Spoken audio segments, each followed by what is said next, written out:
I'll make sure to videotape mine so I can use it. Just wait, hold on. I gotta look at mine. Make sure. I'm a teacher, an elementary school teacher. That in itself, there are tons of funny things that happen all day, but that would be a whole nother set. So I'm gonna focus on basically the way I grew up, and this would include Farron, and this is a nice night, because I didn't know that my dad was coming, you know, so we're talking about that, because the way I grew up is his fault. And the other offender, my mother, she's at home, and then that's my sister, so, you know, I didn't know. Basically, I like to tell people that I grew up in a bubble. I would almost say a literal bubble. You know, I didn't have any communicable diseases or anything like that. But the way I grew up, I didn't know was unlike just about anybody else until maybe about 12, like when you kind of start getting your little circle of friends and seeing how they live and this and that. So I never went to public school. The first time that I was ever in a public school was a UNO, which is where I graduated from. I didn't know, I thought that everybody grew up like us. Number one, we were like the Cosbys, but you know, the real life Cosbys. You know, it wasn't doctors and lawyers, but my dad's a teacher, and I'm a teacher, and we come from a long line of teachers. So we were all very, very close. As a matter of fact, when Seventh Heaven came out, we were like, that's kind of like us, but you know, we don't care that much about what's going on in each other's lives. Like, they would get really, really concerned, like, Gracie looks really sad, like everybody get on this stat, let's go to Gracie's room and find out. We weren't like that, but we were very, very close. But not lovey-dovey close. The way that we show love and affection is to make fun of and laugh at other people together. So that's how we get close. It's kind of changed, like, you know, we touch every now and then and hug. Like since Hurricane Katrina, we kind of show more emotion. You know, that was rough. But prior to then, the way that we showed, you know, hey, everything's all right, is to like laugh and imitate the person who just got up from the dinner table and left. It wasn't mean. It was just, we just like to imitate people. And if, I mean, I don't know if Mr. Clark does that much. When we tell stories, we do the voices of the people. If we like you, then you're imitated. So don't feel embarrassed. If we don't have an invitation, we probably didn't make a hit with us. So it's good. But anyway, another interesting fact. I went to, well, I'm the oldest of 5, so it's me, my brother Preston, and then Farron, and then I have another sister named Cheryl, and that's the baby over there where I was called, but that's Joy. So I was the oldest, a lot of responsibility. I took myself very, very seriously as a child. I heard somebody say that when you're young, you don't think about jobs too much. I was thinking about jobs when I was 5, like what I was going to do and, you know, how I was going to map out my life.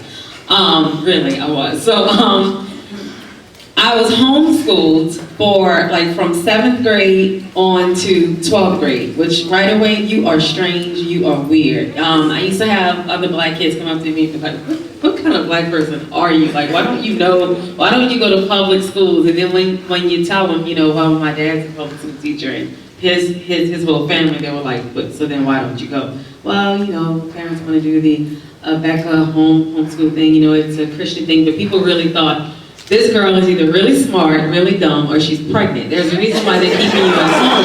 Because we were the only kids who were just like at home. We weren't allowed to roam outside. Mom didn't want us to get picked up by the truancy officers. Because then we had to explain, no, you see, we're homeschool. Yeah, homeschool. Okay, it's this thing, you know, so we just stayed inside, you know, like strange children. So when I was younger, I went to the school called First Assembly of God. There were no other black kids at this school. None. Not until maybe I got to 3rd grade, but before that, it was just me. The only other black thing there was a stapler and the 3-hole puncher. And I really, really stood out. Like, I was just like, wow, where is everybody? But I got so used to that when I would see another black child, I'd be like, okay, I don't know if this is friendly, or, you know, like, we have to kind of like touch each other out. So, because of that, because of the kind of church that we went to, we were like the acceptable, like we were the good, non-scary black people. Like, they're happy, smiling black people. Like they must never come in contact with racism. Like nothing bad ever happened to them. And we always fix it with a song, you know, no. But that's how people saw it. You know, it's like, oh, y'all are all right, you know, I can deal with this kind of black family, you know, you're not threatened by me, and, you know, like, we really were good people, but it was like, this is kind of a facade because we're outnumbered, so, you know, like, we're just gonna be nice. But, so, I was talking to my friends, just saying how, you know, we put forth not put forth an image like we were fake, but we were just, you know, growing up Christian and things like that, and just having like good parents. There were a lot of things that didn't happen to us. So if you don't grow up a certain kind of way, you just don't have the built-in anger that you might get if things were constantly happening, because we were in the bubble. So you know, like I would just kind of notice, like, people would, wow, you know, it was almost like we were being studied. Like, if you watch the Discovery Channel and they sneak up on animals in their natural habitat, you know, if they would sneak up on us, it'd be like, wow, the children speak to each other, you know, there's love in this house. The father is there, wait a minute, is that the father? Yes, it's the father. All 5 children, same one. You know, nobody's in jail, you know, oh, the collect call they just got, that was an accident. They don't know anybody that does, you know, collect calls. And, well, let's check the last names, okay? The mom's last name is Clark, the dad's last name is Clark. All 5 kids' last name is Clark, okay? So we got the father and we got the mother, and y'all all live in the same house and you like each other.